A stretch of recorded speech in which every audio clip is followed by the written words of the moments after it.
Hi అండి అందరికీ. ఈరోజు అయితే ఫస్ట్ ఆఫ్లైన్ 2 పులిహోర బాక్సులు వచ్చినాయి. కాలనీలో వాళ్ళు చెప్పారు, ఈ 2 వేసాను. ఇదిగోండి స్విగ్గీలో అయితే 2 పెసరపప్పు పూర్ణాలు వచ్చినాయి. ఒక వాయి అయింది, ఇంకో వాయి ఇందులో అవుతుంది. జొమాటోలో ఇంకొక ఆర్డర్ వచ్చి ఉన్నది, అది కూడా చెయ్యాలి. ఓకేనా, తర్వాత అప్డేట్ ఇస్తాను. 2 పెసరపప్పు పూర్ణాలు కదా, ఇంతే కదా అండి. జొమాటో ఒక 5 మినిట్స్ టైం పడుతుందండి. 5 మినిట్స్ అంతే. 5 మినిట్స్ టైం పడుతుందని అయితే చెప్తాను. కానీ ఇదిగోండి ఆలుగడ్డ కూర అయితే, ఆలుగడ్డ కూర ఆల్మోస్ట్ అయిపోయినట్టే. ఇది మసాలా గుత్తి వంకాయ, ఇది జొమాటో ఆర్డర్ అవుతుంది అంటారా 5 మినిట్స్లో.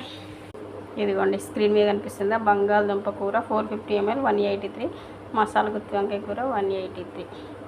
ఇదిగోండి ఆర్డర్ లేట్ అని పడ్డది.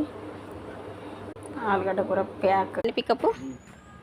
ఓకేనా, ఆర్డర్ ఇచ్చేసాను. ఇంక ఇవన్నీ సర్దాలి.